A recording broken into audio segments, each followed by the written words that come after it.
Hello dear students, I am Sasikant Gupta and welcomes you on PharmaVision Academy. आज हम पढ़ने जा रहे हैं यूनिट 4 में पॉलीन्यूक्लियर एरोमेटिक कंपाउंड है। तो पॉलीन्यूक्लियर मीन्स एक से ज्यादा न्यूक्लियस उस एरोमेटिक कंपाउंड के केमिकल स्ट्रक्चर में मिलेंगे। तो एरोमेटिक कंपाउंड में आपको मैंने बेसिकली बताया था दो टाइप के होते हैं, जिसमें एक में बेंजीन रिंग होता है और दूसरे में ऐसे कंपाउंड होते हैं जिसमें बेंजीन रिंग नहीं पाए जाते। ठीक है, तो जिसमें बेंजीन रिंग पाया जाता है उसको बोलते हैं बेंजेनॉइडल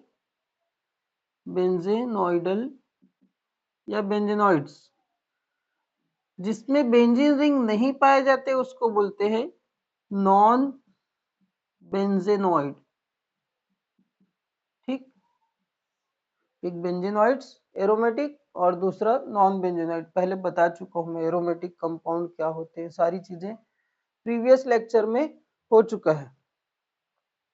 तो अभी फिलहाल आपको दिख रहा है ये एक ही न्यूक्लियस दिख रहा है, वन न्यूक्लियस। ये भी वन न्यूक्लियस है। तो अभी जो पढ़ने जा रहे हैं उसमें एक से ज्यादा न्यूक्लियस पाए जाएंगे, इस कारण से हम बोलते हैं polynuclear aromatic compound. More than one nucleus means वो टू न्यूक्लियस भी हो सकता है, थ्री न्यूक्लियस वाले भी हो सकते हैं, फोर न्यूक्लियस वाले भी हो सकते हैं। फोर न्यूक्लियस में जैसे आपने एंटीबायोटिक में पढ़ रखा है, हायर सेमेस्टर में पढ़ेंगे टेट्रासाइक्लिन। तो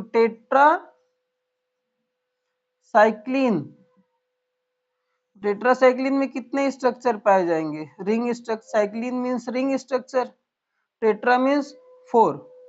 तो इसी प्रकार से पॉलीन्यूक्लियर कंपाउंड में एक से ज्यादा न्यूक्लियस यदि पाया जाता है तो उसे हम पॉलीन्यूक्लियर कंपाउंड बोलते हैं, या फिर ये बोल सकते हो पॉलीन्यूक्लियर कंपाउंड में एक से ज्यादा एरोमेटिक रिंग पाया जाता है, चाहे वो बेंजेनॉइडल हो चाहे वो नॉन बेंजेनॉइडल हो।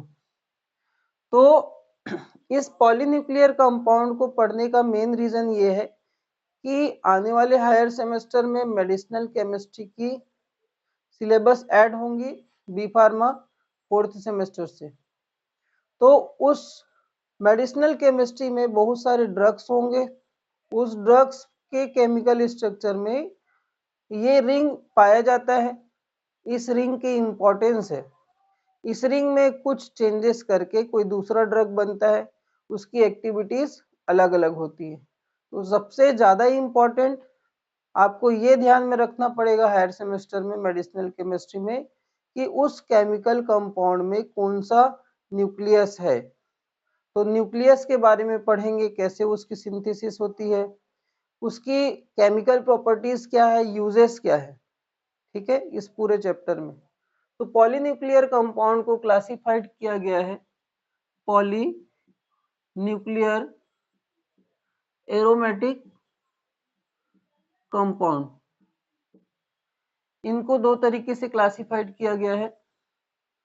फर्स्ट बेंजेनॉइडल और दूसरा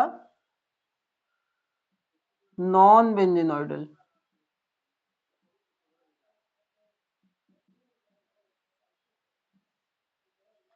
बेंजेनॉइडल और नॉन बेंजेनॉइडल पॉलीन्यूक्लियर एरोमेटिक कंपाउंड। बेंजेनॉइडल उसको बोलेंगे जिसमें बेंजीन रिंग पाया जाता है। ठीक, तो बेंजेनॉइडल को भी दो टाइप से क्लासिफाइड किया गया है। फर्स्ट है आइसोलेटेड, या आइसोलेट भी बोल सकते हो, ईडी नहीं लगाओगे तो भी चलेगा, और इसको बोलते हैं फ्यूज्ड।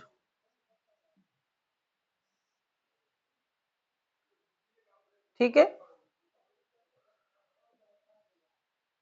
आइसोलेटेड में दो बेंजीन रिंग आपस में या दो से ज्यादा बेंजीन रिंग आपस में किसी केमिकल बॉन्ड से जुड़े रहते हैं। इसको ऐसे भी बना सकते हो, इसको दूसरे तरीके से भी बना सकते हो।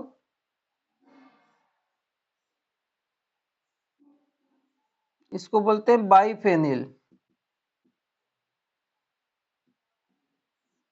फेनिल मीन्स बेंजीन से एक हाइड्रोजन निकलने के बाद C6H6 -1 हाइड्रोजन C6H5 होता है, इसको बोलते हैं phenyl group. This is benzene, this is phenyl. तो दो फेनिल है तो ये बाइफेनिल। इन दोनों में कार्बन जो बॉन्ड में पार्टिसिपेट करने वाले कार्बन है वो अलग अलग रिंग में पाई जाती है। मींस ये कार्बन इस रिंग का, एक कार्बन इस रिंग का, इसको बोलते हैं आइसोलेटेड। फ्यूज्ड में कुछ अलग तरीके से पाया जाता है, देखते हैं। फ्यूज्ड आपसे आपको नाम से पता चल रहा है, फ्यूज्ड मींस दो चीजें आपस में मिलके एक कॉमन स्ट्रक्चर बनाए, उसको बोलते हैं फ्यूज्ड। तो दो बेंजीन रिंग, एक प्लस दूसरा, ये आपस में फ्यूज होंगे तो कैसा स्ट्रक्चर बनेगा? इसको बॉन्ड के फॉर्म में मैं दिखा देता हूं, कुछ इस तरीके से। ये तो ये है आपका फ्यूज्ड स्ट्रक्चर जिसमें एक से ज्यादा न्यूक्लियस है, that's why known as polynuclear compound. Polynuclear, तो इसमें कॉमन कार्बन पाया जाएगा।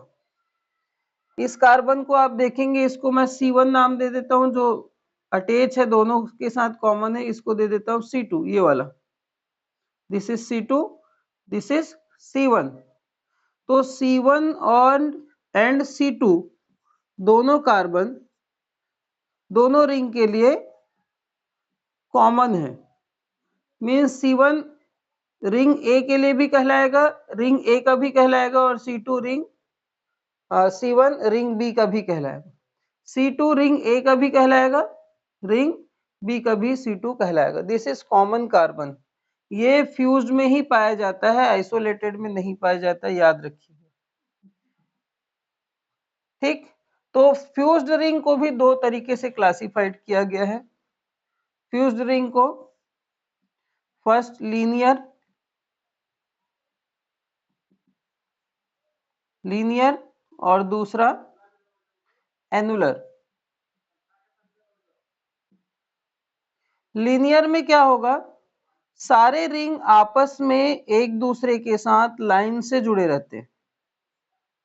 ये दो रिंग है, इसको बोलते हैं नेप्थेलीन।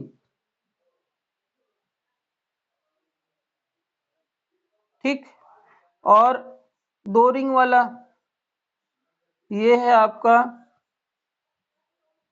तीन रिंग वाला, इसको बोलते हैं एंथ्रासीन। एंथ्रासीन, फार्माकोग्नोसी में आप हायर सेमेस्टर में पढ़ेंगे, एंथ्रासीन डेरिवेटिव्स में ग्लाइकोसाइड के अंदर पढ़ोगे। Anthracene is a cardiac glycoside, like anthracene containing nucleus like digitalis is a cardiac glycoside। CHF के लिए यूज करते हैं उसको, कंजस्टिव हार्ट फेल्यूर। तो दो रिंग आप देख रहे, नेप्थेलीन और एंथ्रासीन, दोनों रिंग लाइन से एक दूसरे के साथ जुड़े हुए हैं, इसको बोलेंगे लीनियर। एनुलर में क्या होगा, ये आपस में लाइन से जुड़े नहीं रहेंगे, आपस में सीक्वेंस से जुड़े नहीं रहेंगे, ये कुछ इस तरीके से स्ट्रक्चर इसमें पाया जाता है। यहाँ पे ये रिंग, इसका ए नाम दे दो, इसका बी नाम दे दो, इसका सी नाम दे दो। ए और बी आपस में लीनियर तो जुड़े हैं, लेकिन ये लीनियर अब नहीं रहा, थोड़ा सा एनुलर होते गया। एनुलर मीन्स लगभग सर्कल बनाना स्टार्ट कर दिया। ये इसका नाम है फिनेंथ्रीन। फिनेंथ्रीन, ठीक है।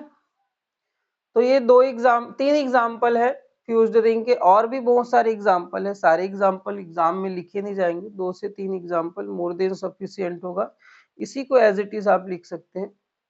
ठीक है, नॉन बेंजन आइडल का मतलब ये होगा जिसमें बेंजीन रिंग नहीं पाया जाएगा। तो देखते हैं,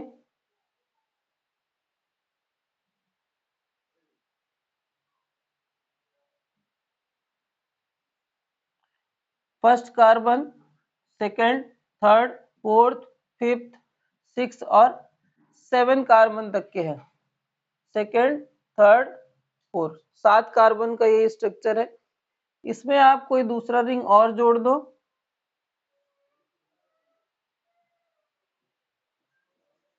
ये रिंग को कुछ इस तरीके से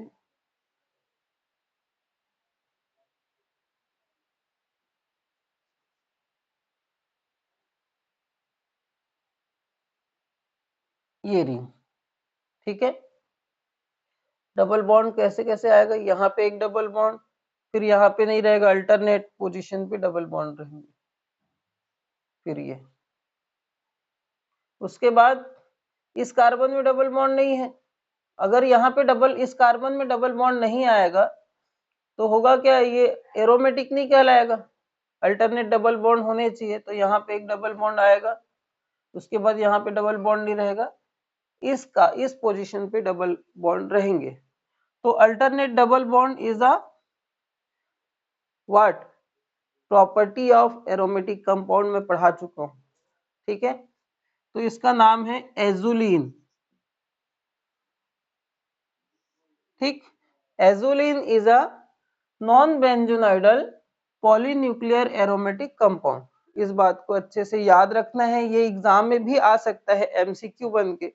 पहला तो क्वेश्चन आपको ये पूछेगा एग्जाम में, डिस्क्रिप्टिव अगर है तो what is polynuclear aromatic compound, write down its importance. तो पॉलीन्यूक्लियर एरोमेटिक कंपाउंड क्या होता है पूरा आपको लिखना है, इसके बाद इसका क्लासिफिकेशन लिखेंगे, उसके बाद इसका इंपॉर्टेंस क्या है। तो इसका इंपॉर्टेंस ड्रग की सिंथेसिस के लिए है।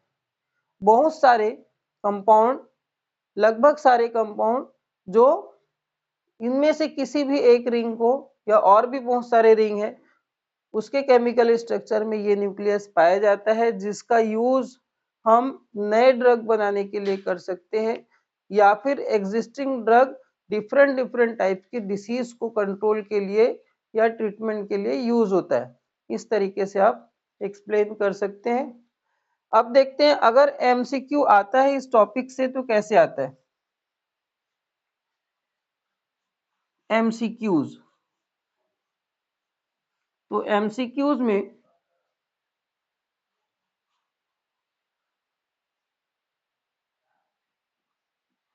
which of the following is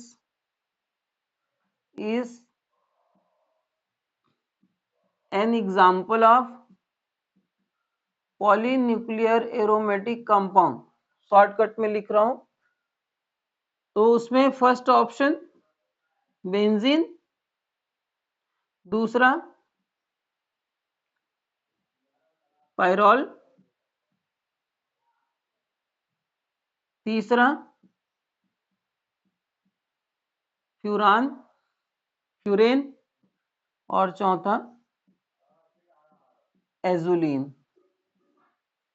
तो ये सारे के सारे स्ट्रक्चर आपको याद होगा, तो आपको मालूम है ये तीनों के तीनों एक ही न्यूक्लियस से बना है, सिर्फ एजुलिन को छोड़ के, ठीक।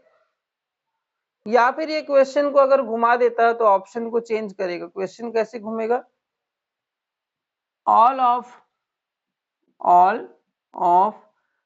The following is example of aromatic compound except, ठीक है। तो कभी कभी हम जब एमसीक्यू सॉल्व करते हैं तो ये एक्सेप्ट लिखा हुआ भूल जाते हैं जल्दबाजी में, कहीं कहीं में नॉट लिखा रहता है, एनओटी, वो भी भूल जाते हैं। तो किसी भी एमसीक्यू को सॉल्व करने से पहले 2 या 3 बार पढ़ना जरूरी है। वो भी डिपेंड करता है कि टाइम कितना है। जीपेट में 3 घंटे का टाइम रहता है, नाइपर के एग्जाम में 2 घंटे। जीपेट में 125 क्वेश्चन रहते हैं 3 घंटे में, नाइपर में 200 क्वेश्चंस 2 आवर्स में रहते हैं। तो नाइपर में तो टाइम ही नहीं रहता क्वेश्चन को दोबारा पढ़ने का। तो यहाँ पे क्वेश्चन बदल चुका है तो एमसीक्यूज भी बदल जाएगा, ऑप्शंस भी बदल जाएंगे। पहला एग्जाम्पल बेंजीन, दूसरा एंथ्रासिन, एजुलिन और तीसरा फिनेंथ्रीन। तो आपको दिख रहा है कि anthracene is a polynuclear, azulene is a polynuclear and phenanthrene is a polynuclear. Right answer क्या होगा? बेंजीन। ये दो पैटर्न में आपको बताया। तीसरा क्वेश्चन एमसीक्यूज का कैसे बन सकता है? Which of the following is benzenoidal polynuclear aromatic compound? which of the following is a benzenoidal polycyclic aromatic compound? तो आपको याद रखना है कि बेंजेनॉइडल कौन सा है। बेंजेनॉइडल में अभी फिलहाल एजुलिन को छोड़ के जितने भी एग्जाम्पल मैं क्लासिफिकेशन में दिया हूं सारे के सारे बेंजेनॉइडल के कैटेगरी में आते हैं, जिसके केमिकल स्ट्रक्चर में बेंजीन रिंग हो, that is called benzenoidal. This is all about for introduction of unit 4 that is polynuclear compound. इसके बाद हम नेक्स्ट लेक्चर में पढ़ेंगे सारे पॉलीन्यूक्लियर कंपाउंड जो आपके सिलेबस में दिया है उसका प्रिपरेशन, उसकी केमिकल प्रॉपर्टीज, उसका स्ट्रक्चर और उसका यूजेस। 4 पॉइंट हम पढ़ेंगे, जिसमें सबसे पहले नेप्थलीन के बारे में पढ़ेंगे। ठीक, thank you so much for watching, have a nice day. इस वीडियो को लाइक करें, इस चैनल को सब्सक्राइब करें, बेल आइकॉन को प्रेस करना ना भूलें। इसके अलावा जीपेट के जो, या फिर जीपेट ना बोल के डिप्लोमा एग्जिट एग्जाम के लिए, फार्मासिस्ट के लिए, ड्रग इंस्पेक्टर के लिए भी छोटे छोटे टॉपिक लेके यूट्यूब में फार्माविजन एकेडमी जो चैनल है उसमें अपलोड किया जा रहा है। आप रैंडम टॉपिक ही सही, लेकिन उसको देखना ना भूलें, इन फ्यूचर वो काम ही आएगा आपके। Thank you so much.